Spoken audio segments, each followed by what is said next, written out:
Romig. I'm the pastor here at Venice Presbyterian Church, and we are so glad each one of you is here today for this very special program that has been prepared by our Stephen ministry here at VPC. And we hope you find it informative, and we also hope you feel just a warm sense of welcome as you come in here this afternoon. And I'd like to offer an opening prayer as we begin. Please join me. Lord, thank you for this beautiful day that you have made. And thank you for this community where we call home. Thank you, Lord, for life and for every season of life you give us, each with its beauties, each with its challenges, each with its hopes, each with its fears. And God, I pray this afternoon that you would allow us to savor the particular season we may find ourselves in, knowing that even though there may be complexities to consider, God, in you we trust, and you love us, you lead us, and you will bless us. And so bless each speaker who's here today, and bless each person here in the way you know we most need your blessing. We pray in Jesus' name. Amen. I'd like to also introduce you to one of our Stephen ministry leaders, Lois Armstrong. It is my job this afternoon to introduce you to Stephen Ministry and to explain to you how this session today came about. Wait, they're waving at you. Get your microphone down. Bring your microphone down. There, is that better? Okay. The premise of Stephen Ministry is that no one should have to walk through any kind of pain alone. Stephen Ministry is an international, interdenominational organization.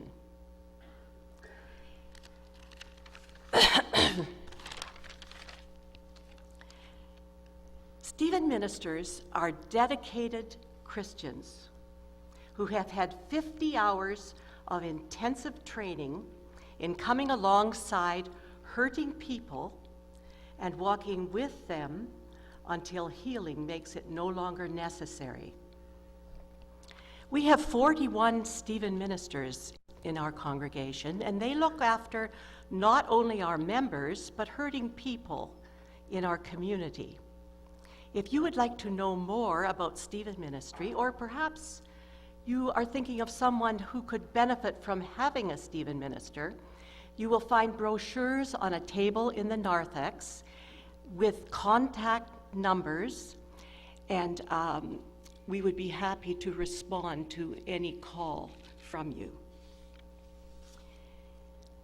Several months ago, we realized that we did not have enough information in the area of senior living options for our older care receivers. And so Marcia Bickmore, our continuing education coordinator, led us in a great search to gain new knowledge in this area. Our Stephen ministers interviewed many people in charge of senior care facilities here in our area. And then Skip Sayers and Nancy Savanko took all of that information and arranged the session we're going to have today. And so along with industry experts, we would like to share with you some of the knowledge we gained in this research.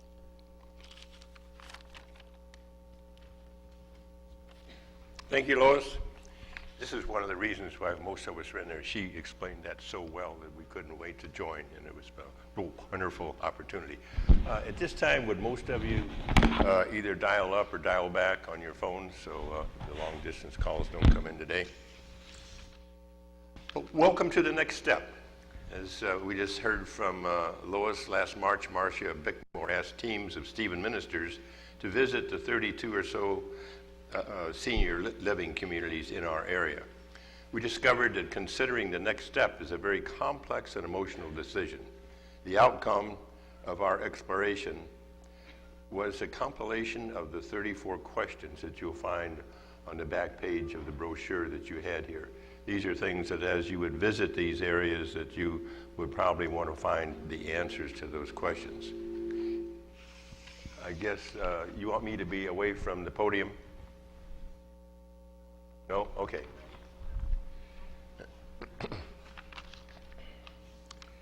Let me tell you one thing that stood out loud and clear.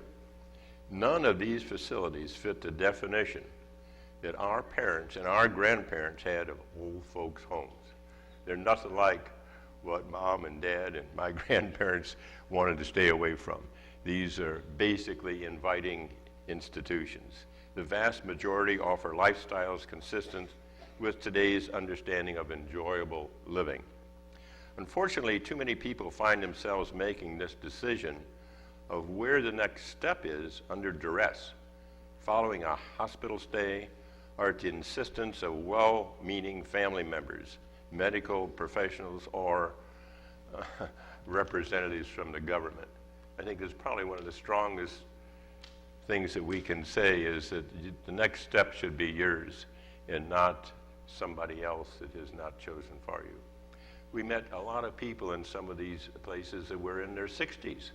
They're still playing golf, they're having fun, but they wanted to be in charge of their future and not have a child come down here at the last moment and say, you're going to go to this particular place. So it's a very important thing that you make that decision. With that premise, let's invite our first guest speaker expert, Melissa Vanderbilt-Bestor. She started her career in the senior living business 11 years ago. While working at Brooksdale Senior Living, she received many awards for excellence. She currently is a community relations manager for the Springs of South Biscyane in Northport. She is the Alzheimer's ambassador for the state of Florida. She's a certified virtual dementia tour trainer and on the Dementia Action Alliance Advisory Council. Please welcome Melissa.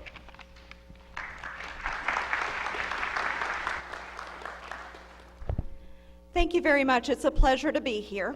What I would like to talk to you guys about is what is assisted living, what is memory care, and what are the differences between independent living, assisted living, memory care, buy-ins. There's a lot of information when you're out there looking at all of the services that are offered to you. A lot of places will say, okay, we're independent living, but what does that mean? So independent living means that you don't need help with what they call activities of daily living. You don't need nursing services or any services that relate to your individual health. What they typically offer are meals and activities. The rest is up to you. That's the category of independent living. Now, assisted living is where you need help with activities of daily living. Maybe it's something as minor as medication management. It can be as thorough as you can't walk and you need wheelchair and you need assistance getting to meals and out of meals and bathing. So inside assisted living, there are two categories that you want to keep in mind, and that is what license does an assisted living hold. Not every assisted living holds the same license. So the two licenses that you would look at in an assisted living is what is called a limited nursing license. That means as you age in place, there are certain things that if your health declines, they can no longer offer you to stay there. You would then have to look at what is called skilled nursing.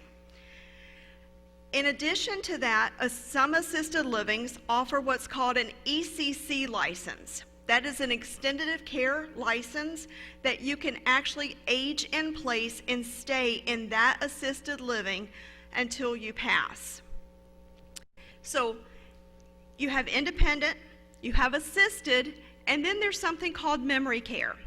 Now, memory care is a secure community that is locked, and that is for someone who has advanced Alzheimer's, and it's what they call exit seeking. Now, you can have Alzheimer's, you can have dementia, and still live in independent or assisted living. If you are exit seeking or you need that additional care, because ratios for memory care are totally different than a ratio, and we're going to get into that in just a minute, ratio for independent and assisted. Typically in a memory care community, your ratios are 6-to-1.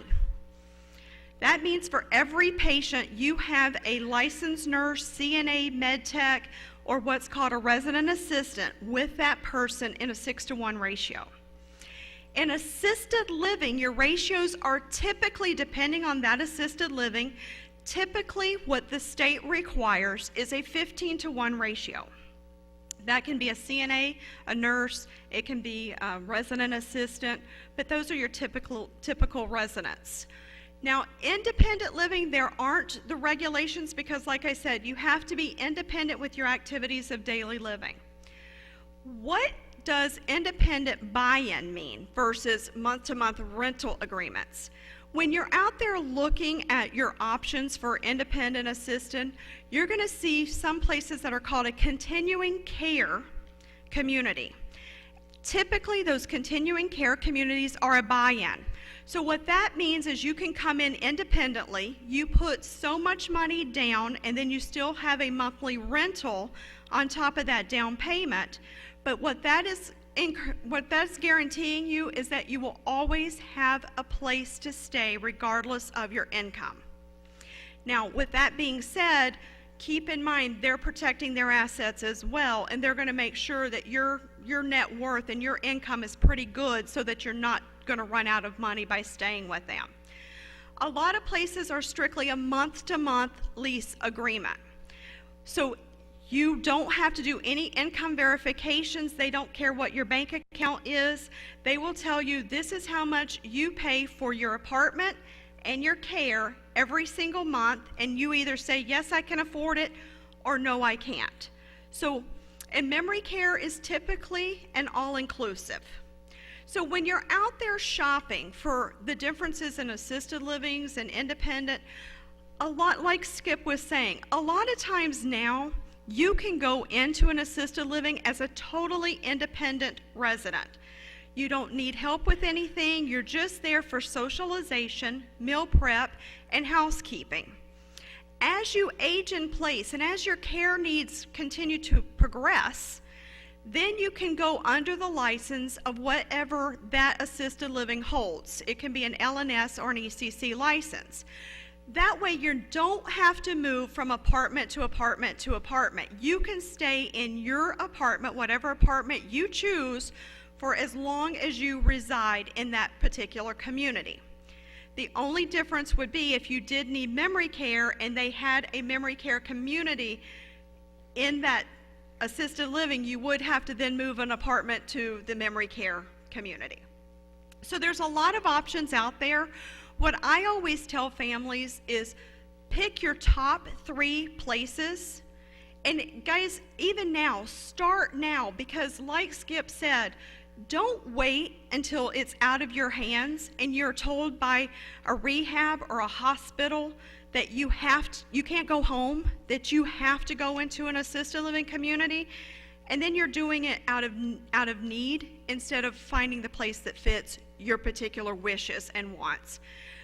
Pick your top 3, go and visit them at times that they're not expecting you. That way you get a good feel for what that environment is like and what that environment offers. And also ask to have a meal there, because meals and activities we find are the 2 most important things that people are looking for when they're looking at their options for senior living. Have a meal, see what it's like, and then see if it's the right fit for you. And then once you find that place, let your family, let your friends and everybody know that this is the place that you have chosen in the event that anything ever happens to you. Any questions? Yes, sir. Not every assisted is a for-profit organization. There are a few that are not-for-profit organizations. Off the top of my head, I can't remember the names of them, but there are two that I know in the area that are not-for-profit. Yes, ma'am. It all depends on the property and the location and the demand. So unfortunately, I can't answer that because it just depends on the time of year, always varies. When we get around holidays, there is much greater demand than we do during like the summer months. So it really just depends on what they have available at the time that you need it. Yes, ma'am. About the what?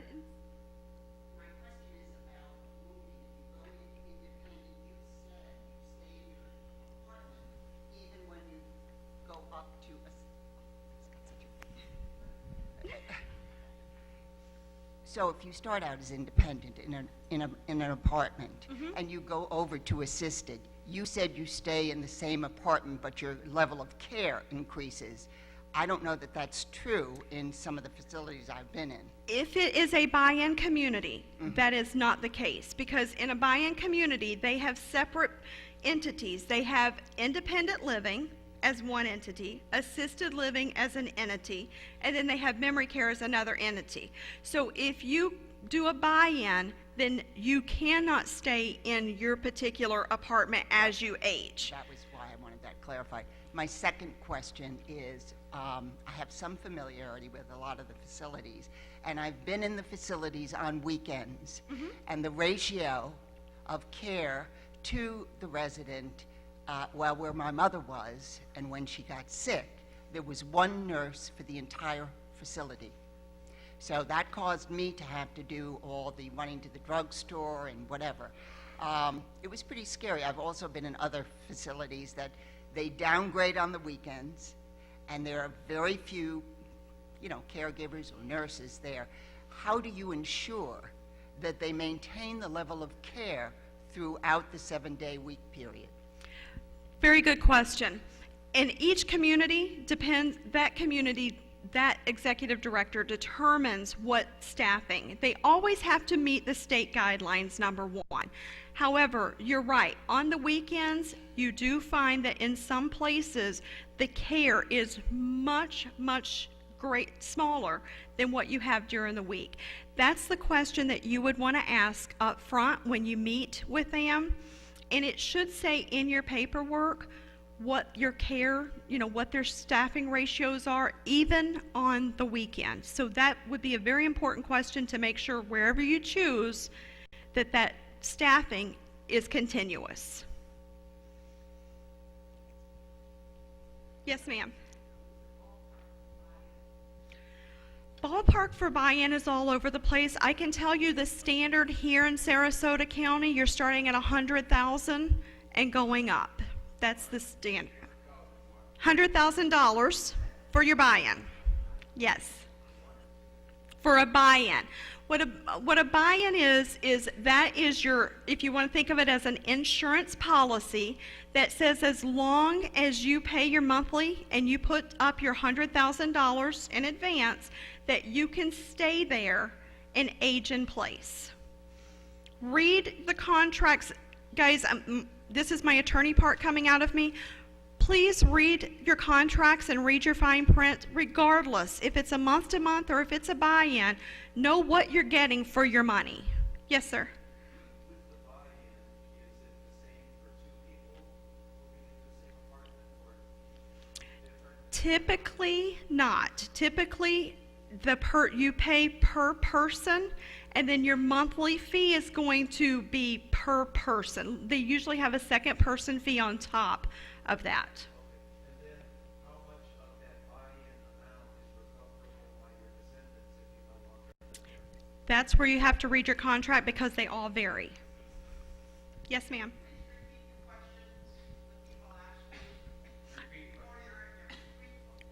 Yes, I will repeat the questions before I answer them. Yes, ma'am. You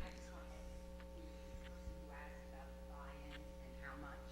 It usually is contingent on the size of the apartment that you're buying into.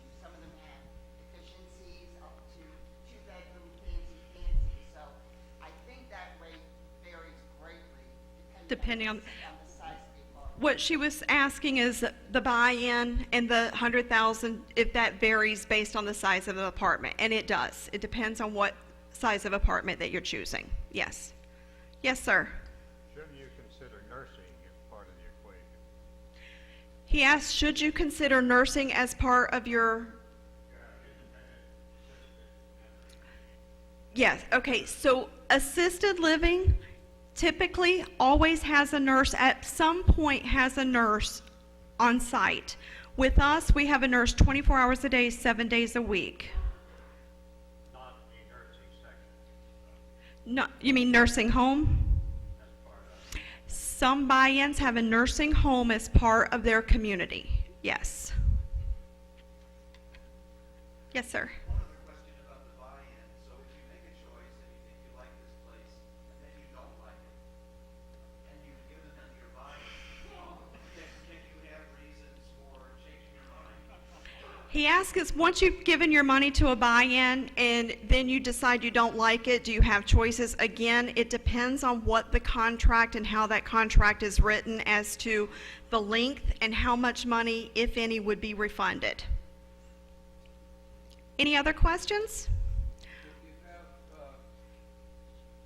long-term insurance, do most of these assisted living places utilize that? Let's use that. Great question. He asked about long-term care policies, and do most of the assisted living and communities recognize that?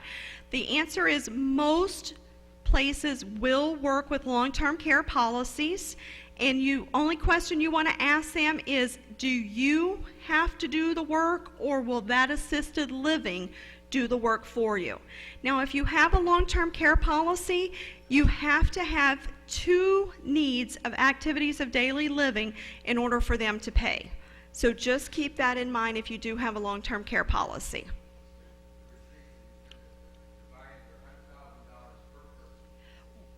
It all varies on a buy-in. Just pick the community, and each one is going to be totally different, and it depends on the size of apartment as to how much they're going to require you to put down on a buy-in. And then it's so much per month. Yes, sir. Yes, ma'am. We're using the term nurse, and there's a lot of kinds of nurses. So what do we expect if there's one nurse there 24 hours, or whatever the word is? Well, again, ask that what kind of nurse is, she's asking what kind of nurse. And each place, each community is going to vary as to their staffing. Is it a CNA? Is it an RN? With us, it is a registered nurse, 24 hours a day, 7 days a week, each floor, each section.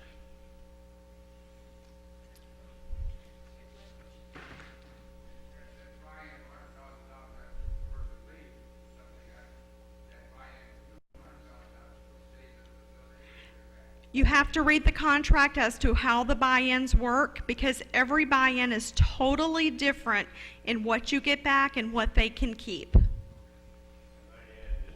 Most all these things we've talked about are in the back of the folder that you were handed on the way in. So all of these questions that you're asking, an awful lot of them are the ones that will prompt you to ask for these things. And they do vary a lot. And some of you asked about how long does it take to get in. Some of the places we were there, it was 2 to 3 years. But they are really sought after. There's kind of a country club environment. Might add also that one of the places we went to actually steam cleaned their kitchen after every meal. Every meal. I mean, they didn't want anybody to get sick. So there are others that had a bartender at all times, and you had your own jug in the bar.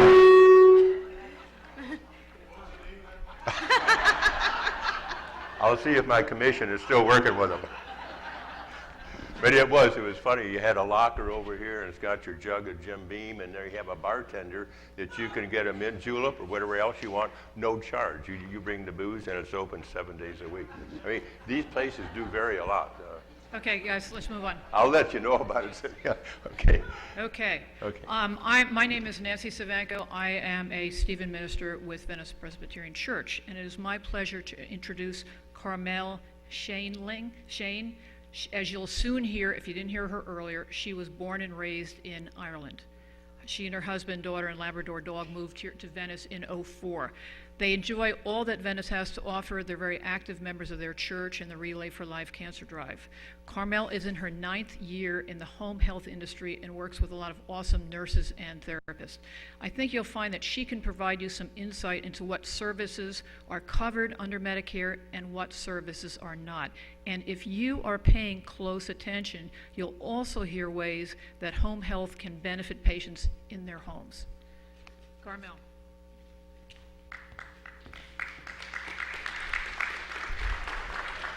Thank you very much. Are you able to hear me? All the way in the back? All right, great. My name is Carmel, and I'm really Carmel Brady. I have a big, long last name, Scheyhing, German last name. But I'm proud to spell it after 23 years. So what we do for Medicare home health is provide services in the home, wherever you call your home. Whether it's in your condo and you're only here as a snowbird, whether it's at a hotel, some of our patients are actually in hotels, an assisted living facility, we go in and provide services there. Wherever you call your home, and many of our communities are mobile homes and RV homes, sailboats, the likes of that, that's your home, that's where we go to provide services. And what services do we offer? Services covered 100% under your Medicare that are skilled services. What do I mean by that? Something that typically the caregiver role does not do, is not trained and licensed under a physician order to provide. That being said, we have many retired nurses and physicians that we're catering to. They'd be very qualified. However, under Medicare, and why Medicare covers this, is because these services are requested by a physician, and we are following physician orders. So what do we offer? Registered nurses, physical therapy. Think about large motor skills for your physical therapy. Let's say your lower legs and moving around, transfers, fall prevention, strengthening, the likes of that. Occupational therapy, nothing really to do with work so much as we think of it as upper body. What Melissa was talking about, activities of daily living, it's anything in function to help you with bathing, especially after someone has an episode where they were hospitalized or following a stroke, or even our pneumonia patients. They feel very unsteady and unsafe getting into their shower now. We make recommendations for grab bars and the likes of that, and we get things streaming that they can be safe in their home. Occupational therapy will also look at location of dishes. You know, your body follows your head. If you're bending down, you can fall over. You're reaching up. We have patients that have burned themselves in the microwave. They're reaching up to get soup. So my therapists are looking at what they do in a regular daily living. Occupational therapists, and I'll talk about speech therapists, work with some of our patients with the most marvelous programs. One, for instance, is for COPD. So when we have pulmonary issue patients, they're very exhausted. They're usually not eating very well. We have come up with programs to help them, for instance, segment tasks, simple ideas, as even making a meal, starting to prepare and take out some of the ingredients or cans or items for cooking with ahead of time. And then we also provide them with logs, education, almost like their own little library. A pulse ox for their finger if they don't have it, a wrist blood pressure cuff if they don't have it. And we teach them, how do you feel? It's one thing I'm looking at you, but what do the numbers tell you? Start writing those numbers down. Sit at your sink in the bathroom for upper body hygiene. Let's see, how do you feel now? After you prep some of your meal and you put it in your kitchen, you go back and you rest, how do you feel? We want these patients, for instance, in those cases, to get back to feeling independent and well again. we deal a lot with patients with pneumonia and with flu, God love them. And what happens, these same patients, they may go into the hospital and get an IV antibiotic and feel fantastic, and they're like, okay, I'm going home. Very often it's recommended that they continue with an oral antibiotic, but they think, you know what, I feel fine, I don't want to be taking medication. Well, guess what? They get then a full-blown superbug that's worse, right? So we're teaching and training and monitoring. We're talking hydration, we're talking bathroom business, we're talking understanding their medications, because you have generic and you have brand, and they may have doubled their medications. That may be the reason why they're not feeling well. They didn't realize they have two water pills in there, or 2 blood pressure pills in there. So my nurse, registered nurses, are overseeing that and reporting back to their doctor. Physical therapies, reporting back to the doctor. Occupational therapy, reporting back to the doctor, or collaborative. As a team, we work together. Speech therapy is not just for speaking, swallowing, breathing problems, especially for our patients with cognitive decline. It's just amazing, the independence it can bring to that spouse. We have an amazing dementia program working with our patients and having them age in grace with a little bit of manners, with respectful staff that's not trying to just put them into what they learned in college, so to speak, but living in the moment with that patient that maybe doesn't feel so well, and the poor caregiver is completely exhausted. In addition to that, we have a medical social worker. And by the way, we cover the entire state, but our medical social workers can help set up SCAT bus, the little white bus that comes door to door, picks the patient up, brings them to their doctor's appointment, brings them to the grocery store, or the likes of that. It's a $5, $2.50 each way, round trip, right? So $5 for round trip. Sarasota County has the SCAT bus. Medical social worker can set up Meals on Wheels for the patients. Medical social worker can help the families that's ringing from out of state and in a terrible panic that we don't know what mommy and daddy have. We don't know. We don't know how to help. She'll look in, do they have veteran benefits? Do they need to get an application in place for Medicaid? Do they need to placement? Does this family need good information? A medical social worker under Medicare is there to protect the monies of the patient and make sure one spouse doesn't exhaust another spouse, or a significant other doesn't exhaust the other significant other, that they are each protected and have the paperwork in place that, as you can imagine, have become very complicated. In addition to that, sometimes we're in the house with the patient and they need to go to the urgent care. And there's a brilliant new service that's come to town. It's here only about a year. It's called ER2U. Susan Vass, Dr. Susan Vass from Venice ER, has a little bus going around town. You might have seen it, right? That's your urgent care coming to your house. So instead of a spouse trying to take its poor partner out that may have diarrhea or a UTI or a flu, or the spouse themselves don't want to drive at night, into an ER or an urgent care, that's a brilliant call for ER2U to come to the house. And they bill like an urgent care, and you can look that up in your local community, right? Google that, so to speak, or I have information for you. But like I said, we follow physician orders. And many times, a greater percentage of my patients will ring me, because I'm doing this so many years. Hey, Carmel, she's not doing so well. Can you reach out to and I'll reach out to the doctor and say, this is what's going on. She's not feeling so well. Let's get an appointment set up with her and we'll get home health in. So that's sort of it in a nutshell. Skilled services, which are intermitting, obviously not 24 hours.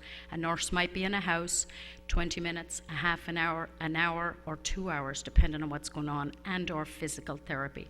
A lot of teaching, a lot of education, and tools, wound care, depending on what the patient needs, as needed.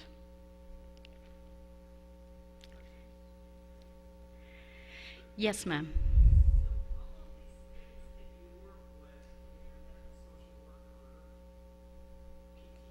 Yes.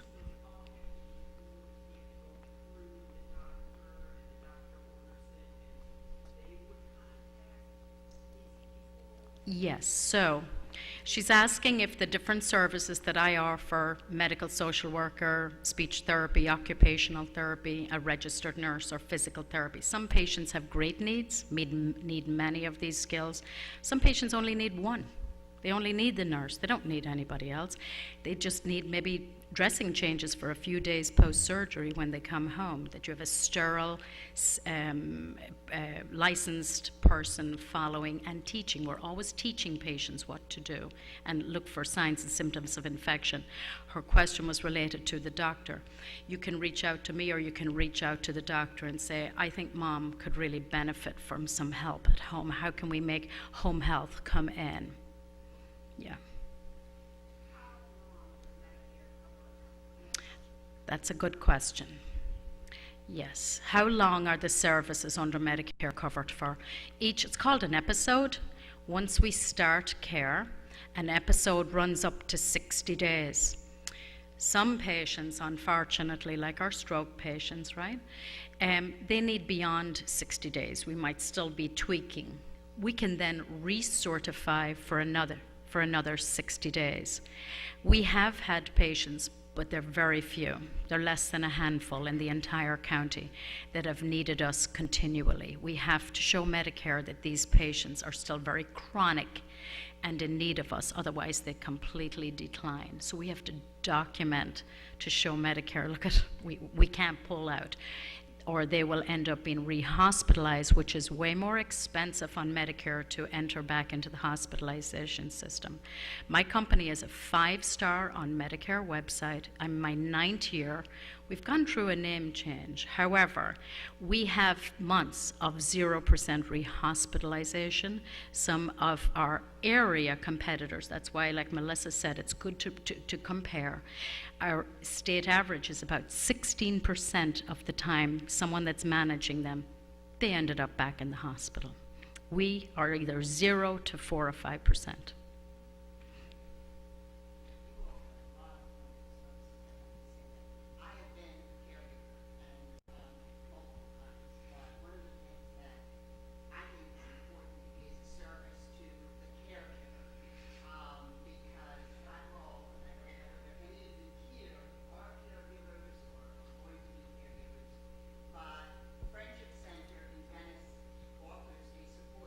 Yes. Once a week on Tuesdays. They were my lifeline, I have to say that. And it's free.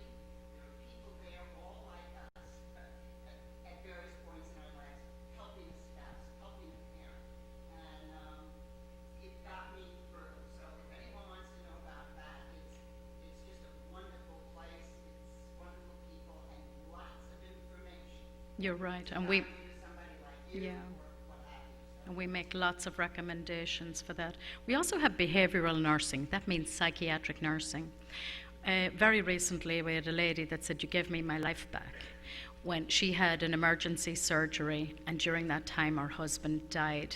And when she came home, and once we were starting to leave, we were finished. Her incision looked great, she looked great, but she started to go into a decline, and we reached out to the physician because her family now were gone. She followed with one of my psych nurses, just nursing, dropping in for once for every 6 weeks, 1 time a week. And she wrote this beautiful letter about getting her life back. So we have many different entities available for support. Home health care.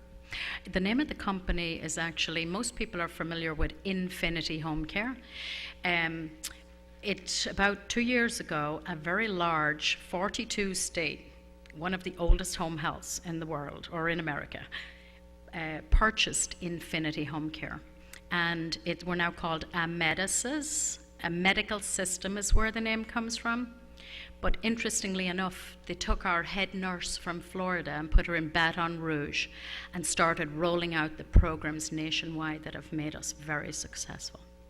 Also, I wondered, sometimes when you're in the hospital, the hospital assigns someone to come to your home. Yes. And so are you obligated to use them, or could we say, no, we'd like to use this other Everything company? is patient choice, whether it's private duty, home health. She's asking about, are you obligated to go with what the hospital is recommending? I would ask your neighbours, ask the case managers who would they place their mum with, and then it's the patient's choice, always. Also, one more question. Are you nationwide? Is your Yes, company- ma'am. We're in 42 states. Okay, perfect. Thank Yes. you. Thanks very much. My card is in the back, and I'll be glad to answer questions then. Thank you. All right. Wil Vigil is here from Griswold Home Care. And as you might have seen in your handout, it was started by the wife of a Presbyterian minister to keep costs down. And he's going to explain how private duty, which he represents, differs from the skilled services that Carmel just spoke about. So he'll talk about private duty, how to pay for the care, and the different kinds of companies in that sector. And if you listen closely, what you referred to as Friendship Center, Wil will also speak about the other services available in our community that your tax dollars pay for. Wil Vigil.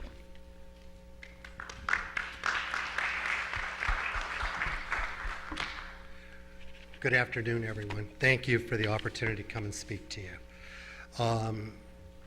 All of us know somebody in the neighborhood, in our communities, that could use some help. We may have a spouse that could use some help and they don't or are not receptive to it. So what I would ask you as you're listening to these conversations today, be thinking about the neighbor next door, the neighbor down the street, your family member living in another part of the country. Because this is information that as you receive today, you want to take with you to those people. Help them understand what's available to them, etc. I'm talking about private duty. Private duty is an opportunity to have help in the home. It's non-medical. So what does non-medical mean? It's services that will come into the home with a certified nursing assistant or a home health aide. That's one agency model. Another agency model is with just companions. Companions can be any of you out there. It can be pretty much anybody. And what they're typically viewed as is sitters.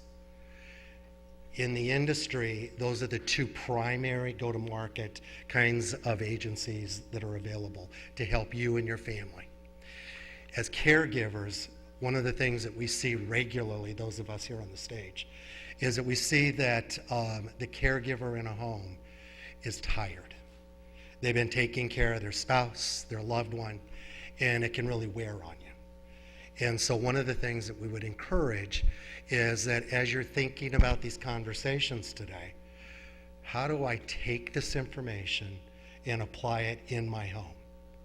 How do I help my loved one understand that it's not just for you, it's also for me as the caregiver? So think about those kinds of things, and we'll talk about that during question and answer.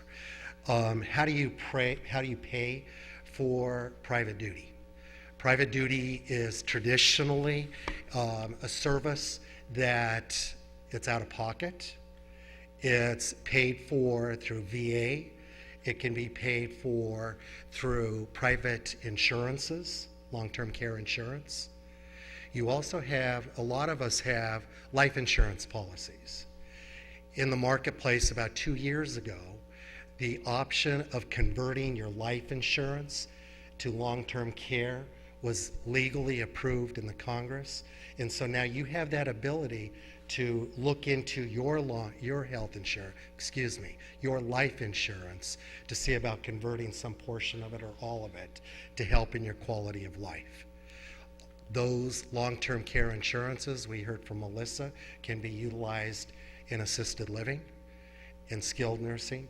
They can be utilized in home environments. In private duty environment, home is wherever your loved one lives. In their private residence, live with their adult children, live in assisted living. We heard about the ratio of caregivers to residents. Well, half of my clientele resides in assisted living. And the reason why is families want a little more personalized care. And so we come in and we provide that personalized care. Some of the services that we provide are things where we call hand touching personal care. So that's helping with hygiene, showers, getting dressed, those kinds of things. The transferring activities, homemaking services. So we do things in there where we can do meal planning, shopping, helping the family prepare meals. We all have to change our linens, our towels, wash everything up. Well, as our family members get older, sometimes taking those sheets off the bed can be a challenge. Sometimes taking those sheets in the washing machine to the dryer can be a challenge. So that's when you want to look at those little services, whether it's to help the loved one that has the health issue or the caregiver. It's a way to free up the caregiver to spend more quality time with their spouse. So look at those kinds of things as ways to talk to that loved one who may not be as interested. I don't really need that help. Well, your spouse may need that help. And so those are considerations to think of. And the personal assistance, again, that's another touch point with the client. And so we do things like transfers.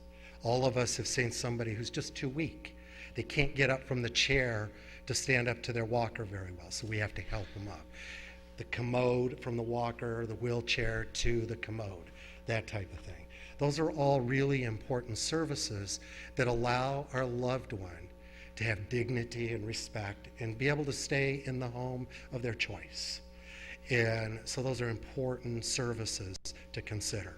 And then the obvious, the companion things.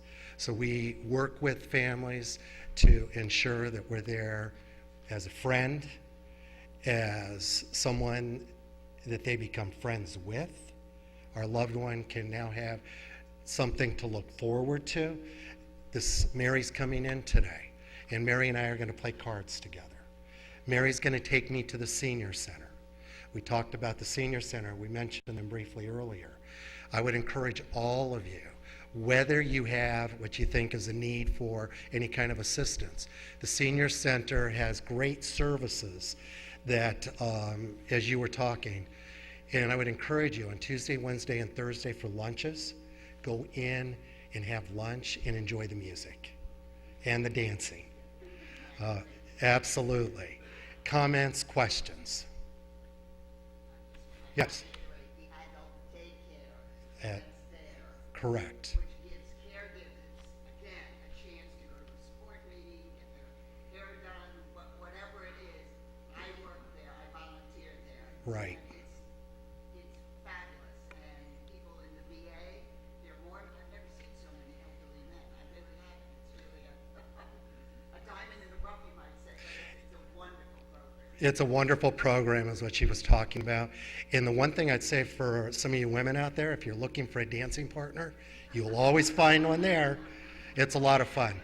Other comments, questions? Nobody? All right, thank you. Oh, one last thing before I leave. There's a service in the community that I wanted to make you aware of. It's called Care Patrol. We all have family members that as the emergencies arise and we're not sure what to do with them, it's a service that doesn't cost the family.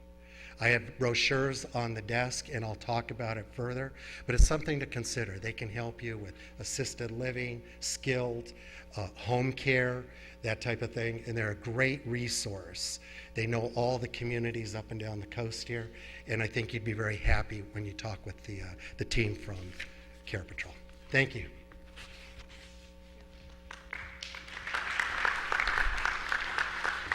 Okay, I'm back. Some of you may have picked up brochures. Some of you can get them on the way out.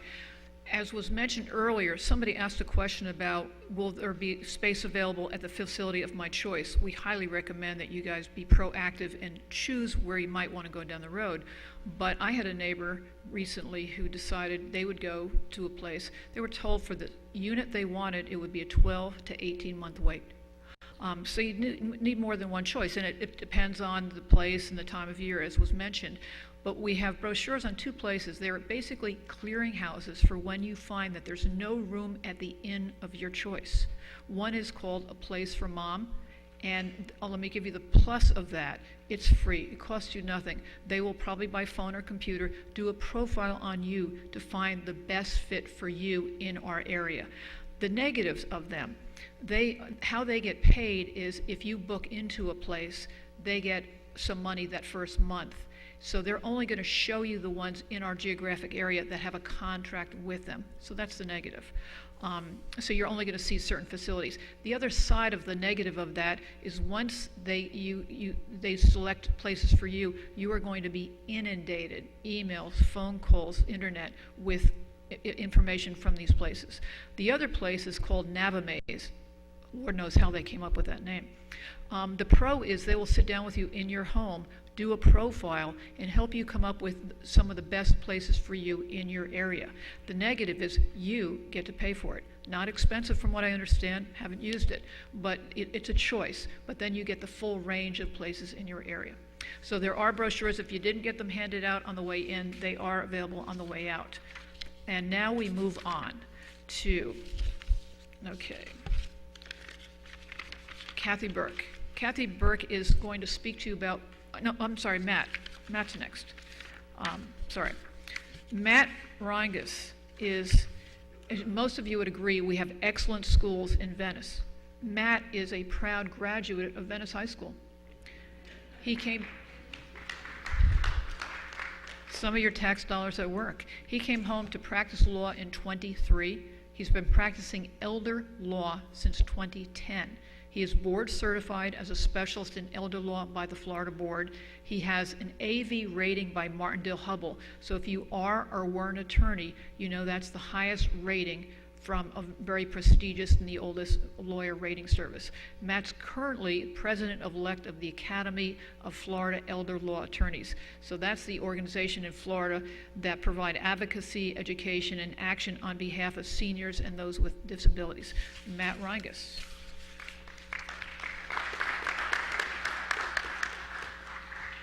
It's not unusual. Women have been overlooking me my whole life, so.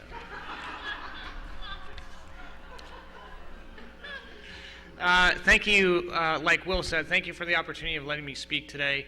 I am a product of Venice High School. I thought I'd never come back here, but then I got away from Venice and thought, you know, the beach was a pretty nice place to live, so I came back here in 2003. What I'm going to speak to you about today is Medicare versus Medicaid, Medicaid planning, and different estate planning documents that everybody should have in their portfolio. So a large portion of my practice is Medicaid planning for long-term care. So everybody here, it's safe to say, is over 65, and you all know what Medicare is.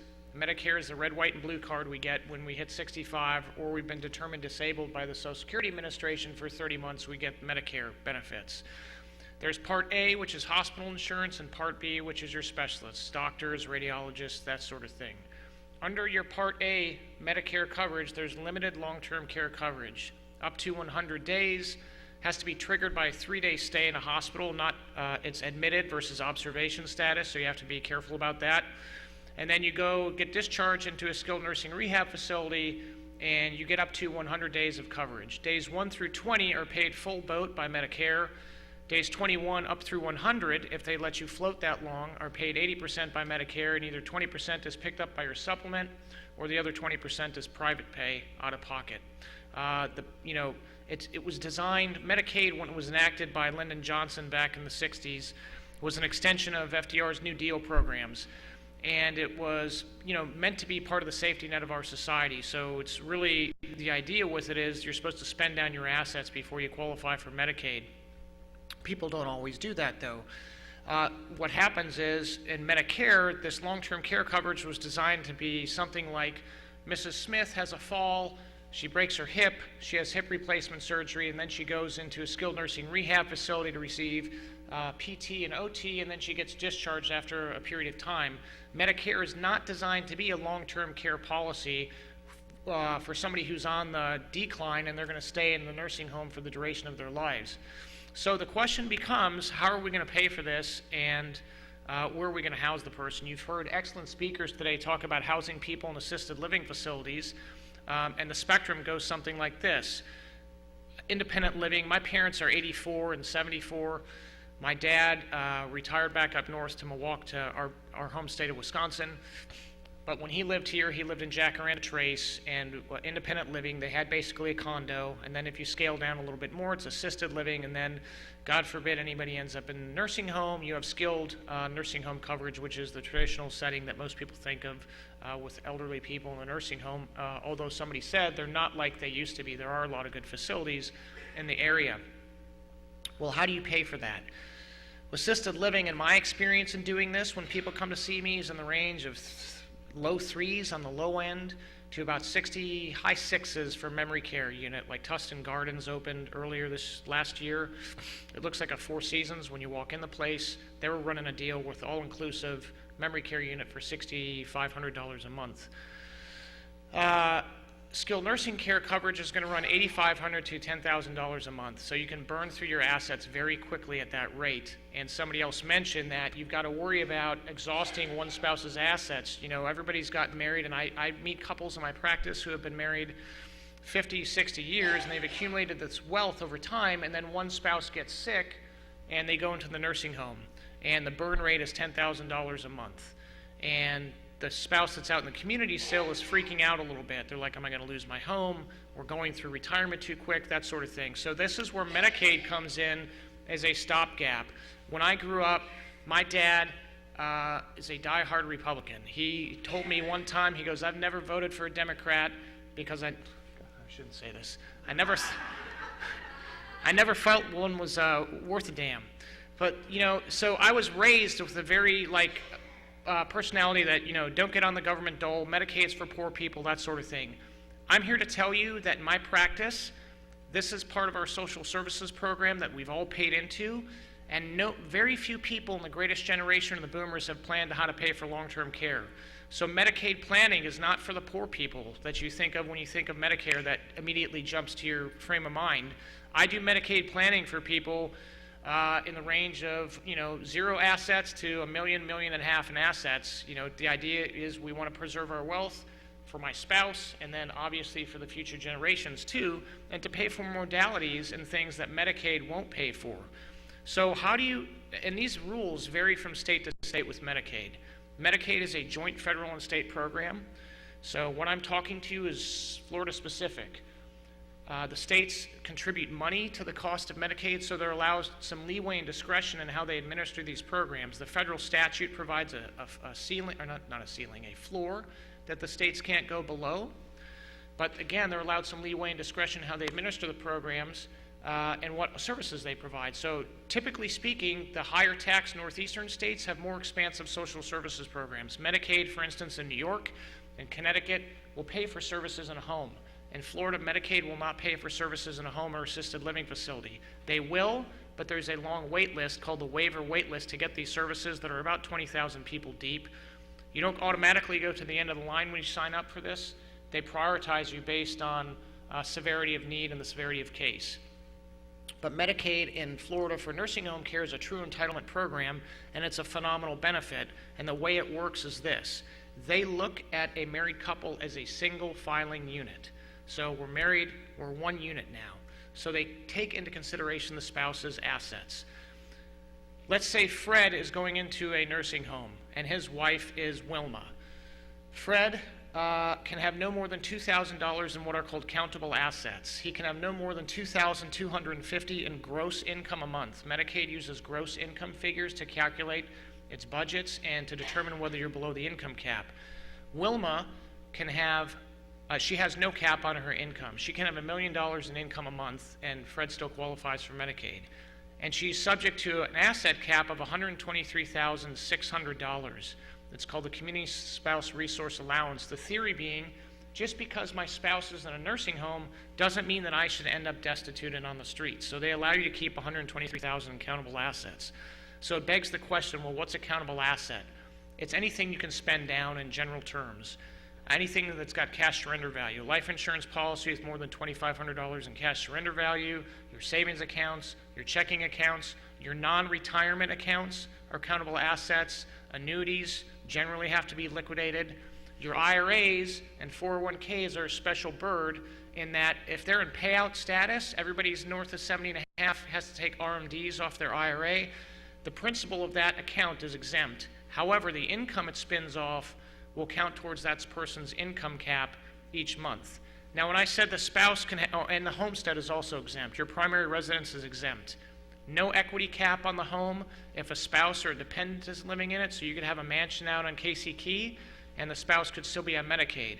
If the spouse that's out in the community dies, then it's subject to an equity cap of $572,000, which in my experience, most people are below that equity cap. The equity cap is determined by the property appraiser's website, which, as we all know, is artificially depressed. It's not fair market value of the home. Now, when I said the spouse can have unlimited income, when I first started doing this practice area, I was like, well, how does that work? Well, the way it works is Medicaid views money that you receive each month, that's income. If you hold on to it, the following month it's considered an asset, so it would be subject to that $123,600 asset rule. Now, the knee-jerk reaction when I tell this to clients in my office, like, I just need to give away my assets so I can qualify for Medicaid. You can't do that because there's a 5-year look back for uncompensated transfers. It used to be in 1993, before Congress got wise to this, on Monday you could be a millionaire, and on Tuesday you could put all your assets into an irrevocable trust, and on Wednesday you qualified for Medicaid. Congress said, Jesus, that's going to bankrupt us. We can't have that anymore. So they've instituted this look back, which was initially 3 years, and now it's 5 years. So no, you can't just give money away to qualify for Medicaid. And what they're looking for is big dollar amounts going out the door. When people used to throw off $14,000 per year per individual for gifting purposes, that's the stuff they're looking for. They're not looking for the tithe weekly to the church, the $100 you gave to your grandson for a birthday present. I never got $100 as a birthday present, but maybe that's what they're paying nowadays.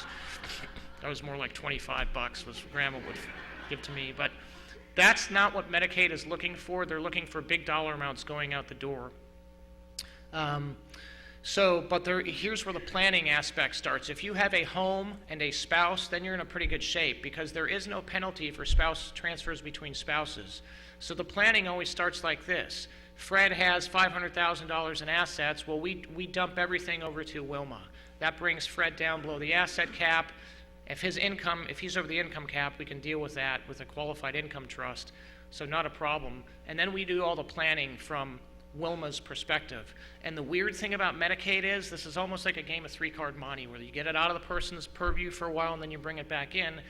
They never look at the community spouse's assets and income again for purposes of requalifying the spouse that's in the nursing home, except at the snapshot date. So the game is we get these assets out of the spouse's hands for a period of time and then they come back in many times. Whether it's through an annuity, a promissory note, there's a slew of Medicaid planning strategies that I employ, and I love doing this area of practice because for me it's interesting.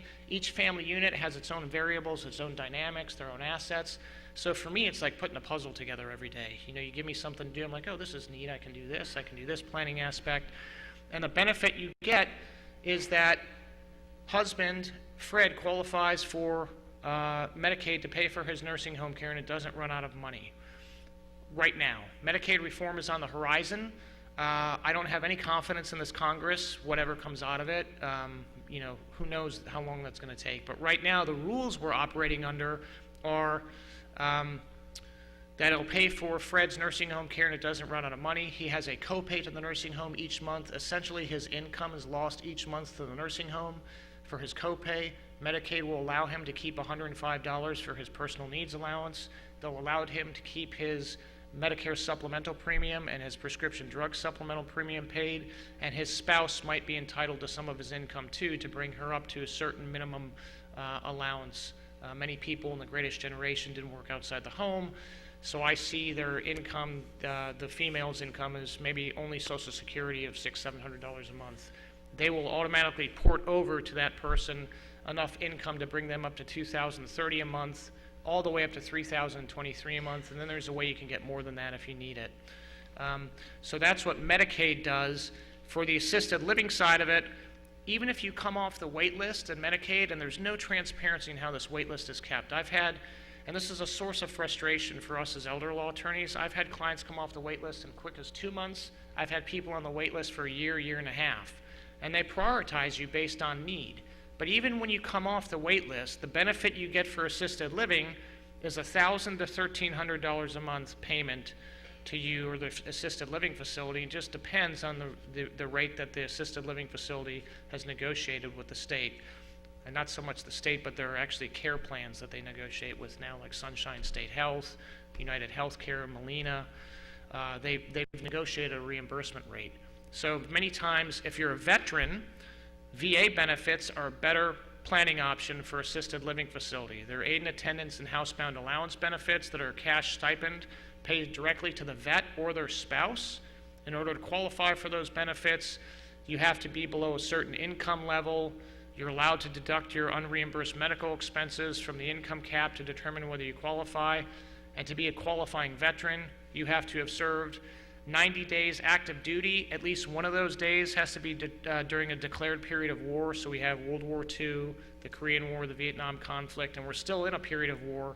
Persian Gulf War has been going on since, I think, August 2nd, 1990, and it's still a declared period of war. And then you have to be other than dishonorably discharged. So general discharge works, a medical discharge works, just not dishonorable. And then you have to qualify financially for those benefits first. So I'm putting that seed in your head.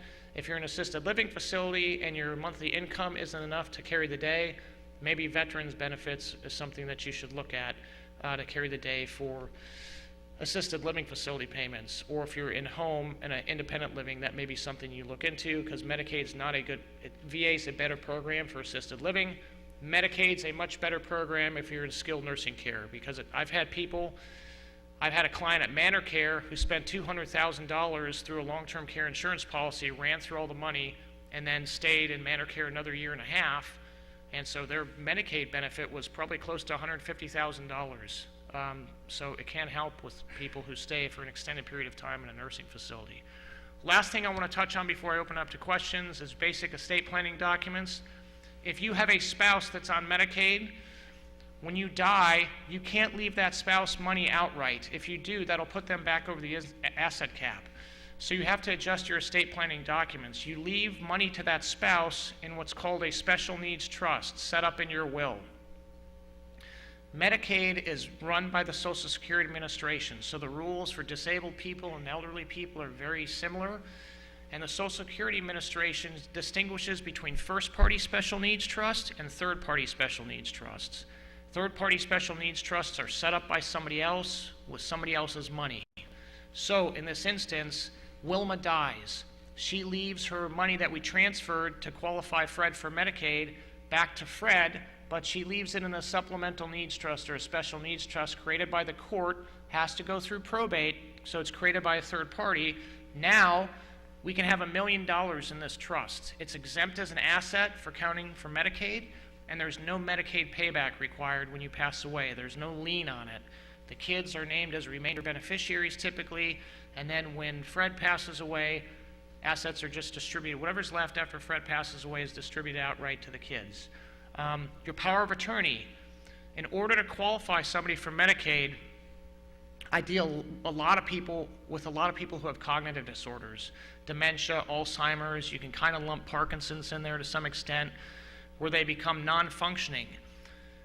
In 2011, the power of attorney statute was amended. In order to, you have to initial by certain things that are deemed superpowers to grant your agent to have these powers on your behalf. One of the powers is to fund and form an inter vivos trust. Inter vivos means during your lifetime. So a qualified income trust is what you do to get somebody under the income cap. If your power of attorney doesn't have that specific language in it, and the person has dementia, now we're in big trouble because we have to go get a guardianship set up. So just look at your estate planning documents and to make sure that they comport with these things. When somebody goes in a nursing home and they require care, the whole landscape changes, and it's something that we all need to be aware of and tweak everything a little bit. So this nice man, Skip, just said wind up. He didn't play the Oscar music to tell me to get off stage yet, so I'll open it up to questions. Yes, ma'am. Power of attorney, however, ceases at death. Correct. And The power of attorney ceases at death. Florida is not a marital property state. Correct. There's four, well, marital property is not the right term, community property. There's 7 states that are community property states, and Florida's not one of them. Yes, ma'am. What if you don't have a spouse? You know, Well, there's a lot. I mean, there's too much for me to go into on stage with this, but there's a lot of different opportunities for people. A spouse and a home are the best opportunities for planning, but you can buy income-producing property. Oh, yeah, they have great. And then the one thing I want to, when people get together late in life, a lot of them come together with assets already, they've accumulated in their lifetime. They get together for companionship. So the general thing is, hey, we got together for companionship. When I die, though, I may break off a piece of these assets for you to live on, but most of them are going down to my kids. So they do a postnuptial or prenuptial agreement. If you have one of those, Medicaid doesn't care. They say everything that well spouse has comes into the equation. So they look through that prenuptial agreement, and it doesn't matter to Medicaid. I got business cards. I mean, and I'm 44. I'll be here for the next 24 years unless I hit the lottery. And I never play, so I'll be here for the duration. Yes, ma'am?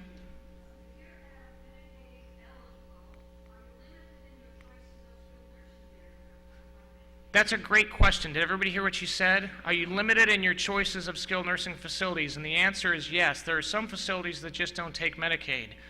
And then there are some facilities you'll have to find a Medicaid bed. A Medicaid bed has to be available. This is where it gets dicey. Because if you really do your homework, most every one of these facilities, every one of their beds is both duly Medicaid and Medicare certified. But this is a for-profit industry. So, and I get the reason behind this. Medicare reimbursement is better than Medicaid reimbursement. Private pay is probably better than all of them. So in my experience in doing this, like last season, at the height of season this time, Sunset Lakes was on a 40-person wait. I couldn't get anybody in there. But in August and July, nursing homes are calling me and saying, hey, Matt, we got 10 beds available. Send us your patients,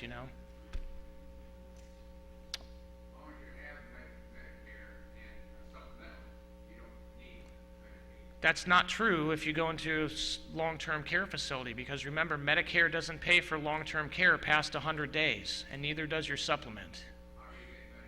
Well, you qualify for it. You apply for it at the time. And I'm not the people will do advanced Medicaid planning, which I'm not a proponent of. Essentially, that's trying to start the look-back running. People will, in their mid-70s, you'll see this in Miami done a lot.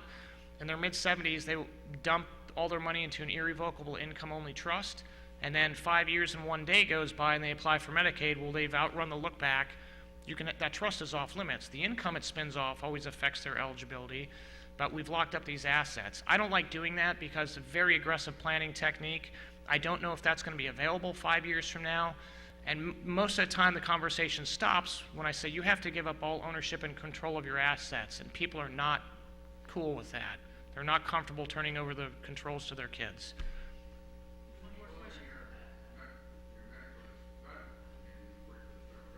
I'm sorry, one more time?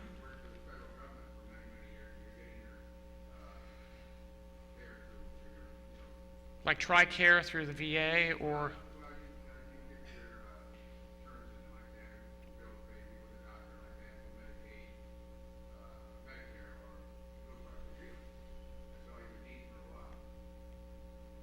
I didn't understand the question.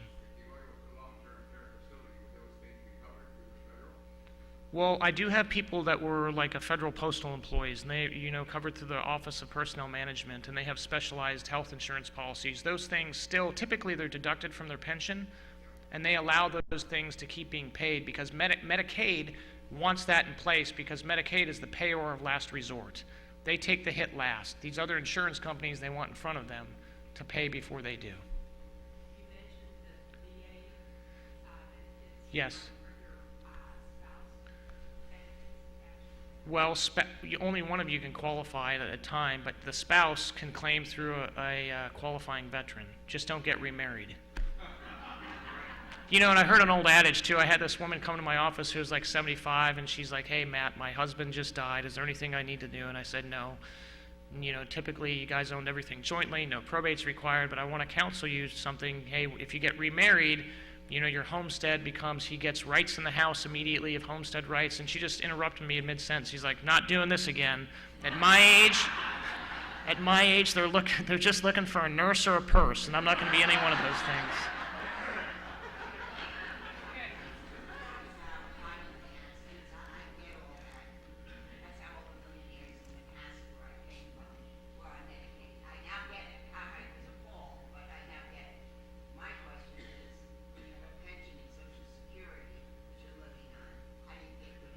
You don't. Your income, those are typically monthly payments to you, and that's going to count towards your patient responsibility. How you get rid of that and get it to the well spouse is you can, if you need more than the $3,000 a month to live on, you can petition the court for a spousal support order unconnected with divorce.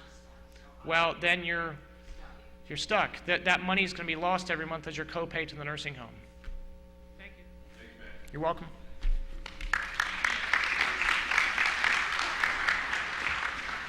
All right, guys, thanks for hanging in there. We have our last speaker. Kathy Burke was born in Ohio and had the good sense to move to Ohio in 2006 because, as she said, you never have to shovel sunshine. She is a travel expert. You guys have had a lot of experts today. She's a travel expert. She's an independent agent with Avoya Travel. It's the largest host travel agency in North America. They've been a trusted name in travel for 50 years, and they're American Express affiliate. She's a certified vacation planner, licensed and insured, has a passion for travel and an attention to detail. Kathy herself, with her husband, has been on over 35 cruises and has traveled with people having medical needs and provided for them. She's organized cruises for church groups, fundraising cruises for local beach yoga, and tours for other nonprofits. She's here today to give you some insight into what role cruising could play in your exploring options for senior living. Kathy.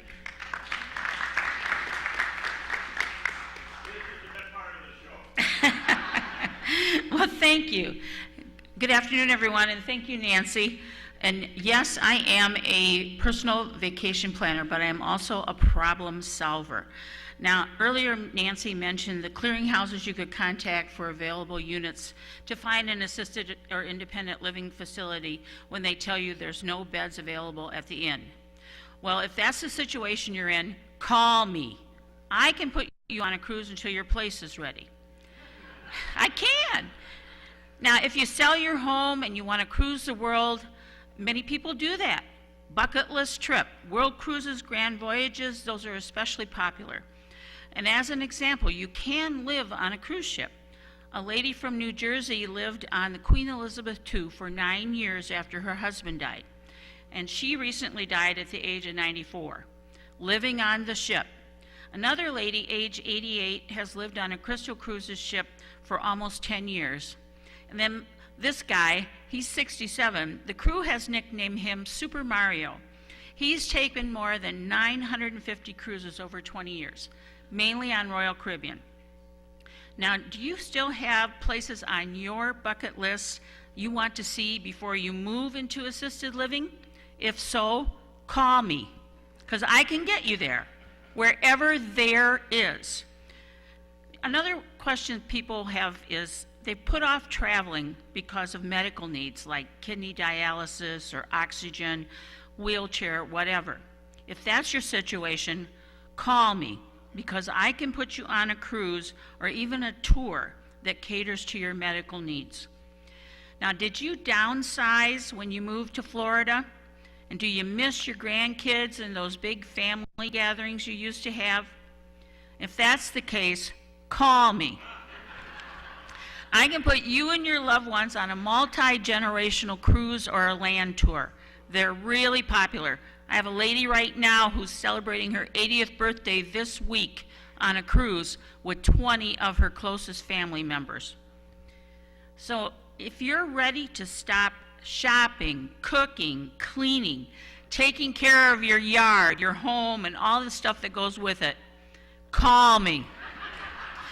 I can put you on a cruise ship with 800 people whose sole purpose in life is to cater to you.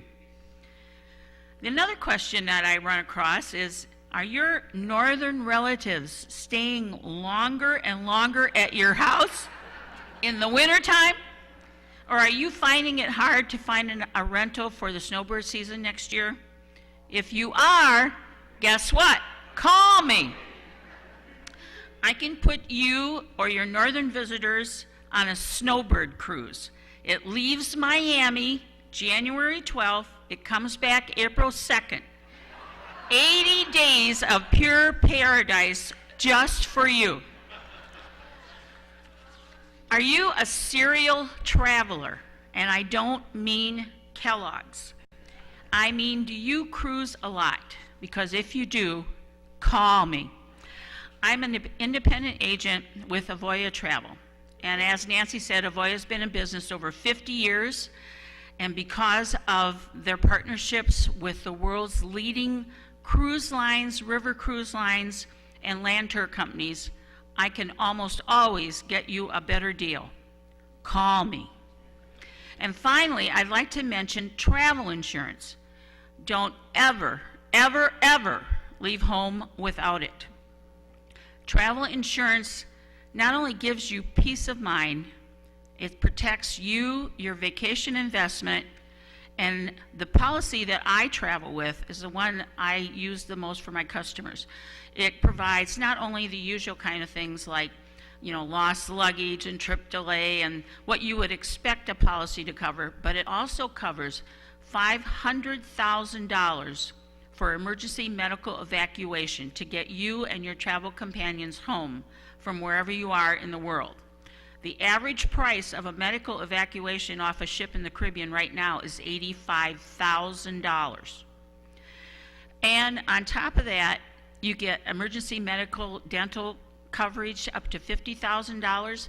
And there are even some countries like in Europe who will not let you travel without a travel policy. And I'd like to close by saying, Nancy's husband is handicapped and he's cruising soon.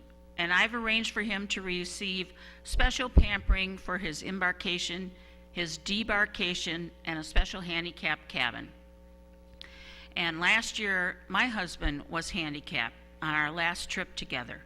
We did a Danube River cruise followed by a week in the Czech Republic visiting family.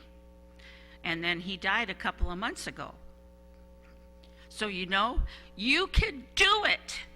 Cruises, river cruises, land tours, fundraising for your church, a special group, or anything you have in mind for your family. Call me. Life is short. Don't put off your dreams. And if you can dream it, I can send you there. So call me.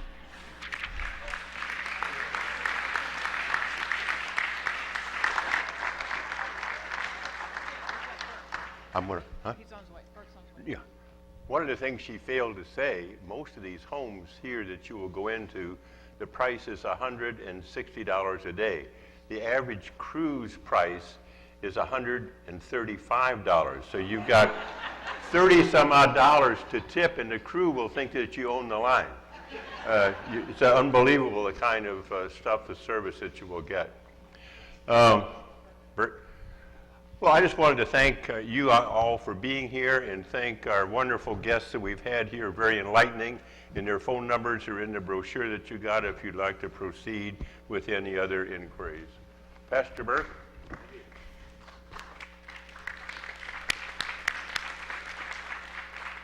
I'm Burke Johnson on the pastoral staff here. What an afternoon, don't you think? We've learned a lot, we've got a lot to process. We've got a lot of options, and we can call me. Just to say, our Stephen ministers stand ready to help in any way we can, and we're delighted to have had a part in this. But seriously, we thank each of you presenters and look forward to talking to you more, and maybe close with a word of prayer.